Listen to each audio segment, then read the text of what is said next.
Cervical cancer काफ़ी ज़्यादा common हो गया और अभी लोग सर्वाइकल कैंसर के बारे में काफ़ी ज़्यादा बातें करने लग गए हैं।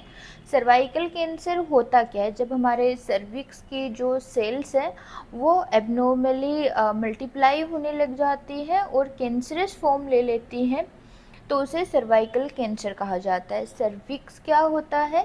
सर्विक्स हमारे जो यूट्रस है उसका निचला पार्ट होता है और सर्विक्स है वो वेजाइना और यूट्रस दोनों के बीच में होता है और ये वेजाइना और सर्विक्स दोनों को कनेक्ट करता है।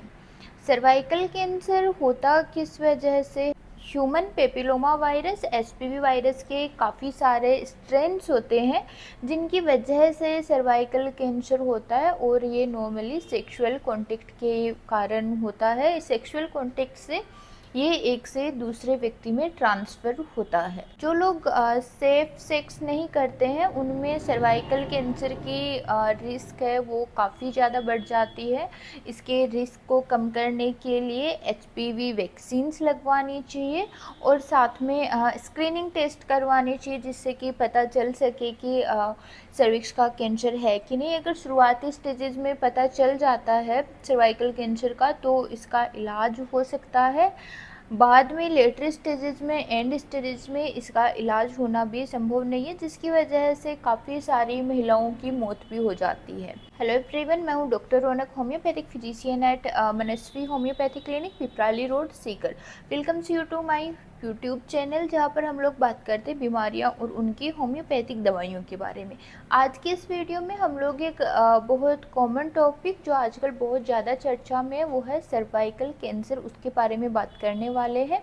हम लोग बात करेंगे कि सर्वाइकल कैंसर का पता कैसे लगाया जाता है, सर्वाइकल कैंसर के लक्षण क्या होते हैं, इसके कारण क्या रहते हैं और इसका ट्रीटमेंट किस तरह से होता है। सर्वाइकल कैंसर के अगर हम सिम्टम्स की बात करें कि इसके लक्षण क्या होते हैं तो कुछ लोगों में सर्वाइकल कैंसर के सिम्टम्स देखने को मिल सकते हैं जबकि कुछ लोगों में सर्वाइकल कैंसर है वो बिल्कुल साइलेंटली भी हो सकता है, कोई सिम्टम्स नहीं देखने को मिलते हैं। ऐसी स्थिति में सर्वाइकल कैंसर का जो इलाज है वो टाइम पर शुरू नहीं हो पाता है। अगर हम लक्षणों की बात करें तो वेजाइनल ब्लीडिंग होती है, एबनॉर्मल वेजाइनल ब्लीडिंग होती है जो कि इंटरकोर्स के बाद में हो सकती है।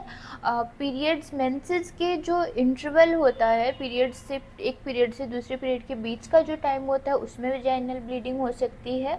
और महिलाओं को लेटर ऑन एज में मेनोपॉज के बाद में भी वेजाइनल ब्लीडिंग है वो हो सकती है। मेंस्ट्रुअल ब्लीडिंग जो होती है फीमेल्स में मेंसेस के टाइम पर होने वाली ब्लीडिंग है वो काफ़ी ज़्यादा हेवियर होती है। बहुत ज़्यादा ब्लीडिंग मेंसेस के टाइम पर होती है और ये बहुत ज़्यादा लंबे टाइम तक भी रह सकती है। इसका ड्यूरेशन है वो बढ़ जाता है। अगर अगले सिम्टम की हम बात करें तो वजाइना से एक अलग तरह का वाटरी डिस्चार्ज होता रहता है और काफ़ी ज़्यादा एक्सेसिव वाटरी डिस्चार्ज होता है जिसमें एक अलग तरह की फॉल स्मेल भी रहती है, बदबू भी रहती है। एब्डोमिनल पेन हो सकता है, यूट्रस का जो निचला हिस्सा है वहाँ पर दर्द हो सकता है और आफ्टर इंटरकोर्स या फिर इंटरकोर्स के टाइम पर भी दर्द हो सकता है। अगर हम इसके कारणों की बात करें कि किस वजह से होता है तो सर्वाइकल कैंसर है वो मेनली ह्यूमन पेपिलोमा वायरस की वजह से होता है जो कि सेक्सुअल कांटेक्ट के दौरान एक पर्सन से दूसरे पर्सन में ट्रांसफ़र होता है।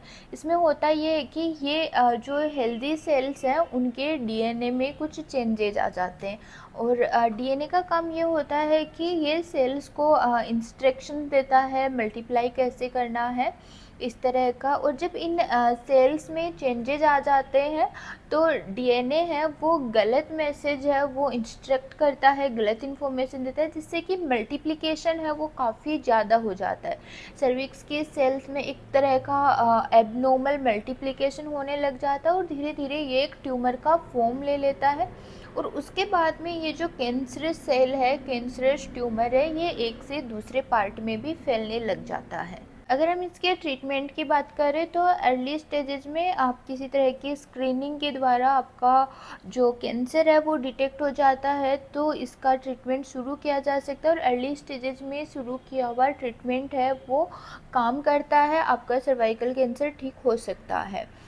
इसके लिए जो ट्रीटमेंट मेथड अपनाया जाता है वो ये है कि सर्जरी एक ऑप्शन रहता है, उस पार्ट को ही काट कर हटा दिया जाता है जो कि कैंसरस सेल्स का पार्ट है, या फिर मेडिसिन्स है वो भी दी जाती है। मेडिसिन्स में कीमोथेरेपी, रेडियोथेरेपी भी एक ऑप्शन है। सर्वाइकल कैंसर है ये काफ़ी ज़्यादा फैल रहा है, तो इसके प्रिवेंशन की बात अपने को ज़रूर से करनी चाहिए। अगर हम प्रिवेंशन की बात करते हैं तो सर्वाइकल कैंसर के प्रिवेंशन के लिए एचपीवी वैक्सीन है, ह्यूमन पेपिलोमा वायरस की वैक्सीन है वो ज़रूर से लगवानी चाहिए। नेक्स्ट जो प्रिवेंशन के लिए हमें करना चाहिए वो पेप टेस्ट करवाना चाहिए, जिससे कि कैंसर है उसको पहले ही डिटेक्ट किया जा सके। प्री कैंसरस डिटेक्ट के लिए भी पेप स्मेयर कराया जाता है, जो कि आपको कैंसर के लेटर ऑन स्टेजेस में पहुंचने से रोक सकता है। साथ में जो सबसे ज़्यादा ध्यान रखने वाली चीज़ ये है कि जब सेक्सुअल कॉन्टेक्ट है वो सेफली परफॉर्म किए जाने चाहिए, मल्टीपल सेक्सुअल पार्टनर्स से बचना चाहिए और सेफ सेक्स ही प्रैक्टिस करना चाहिए। अगर आपको इनमें से ऊपर बताए हुए सिम्टम्स में से कोई भी सिम्टम आपको फील होता है तो आप जल्दी से जल्दी अपनी गायनेकोलॉजिस्ट से संपर्क कीजिए, ताकि आपका ट्रीटमेंट है वो प्रॉपर सही टाइम पर शुरू किया जा सके। अगर आपको ये वीडियो पसंद आया है, वीडियो नॉलेजेबल लगा है, तो वीडियो को लाइक कीजिए, चैनल को सब्सक्राइब कीजिए और बेल आइकन को प्रेस कर दीजिए, ताकि आने वाले वीडियोज़ की नोटिफिकेशन है वो सबसे पहले आपको प्राप्त हो।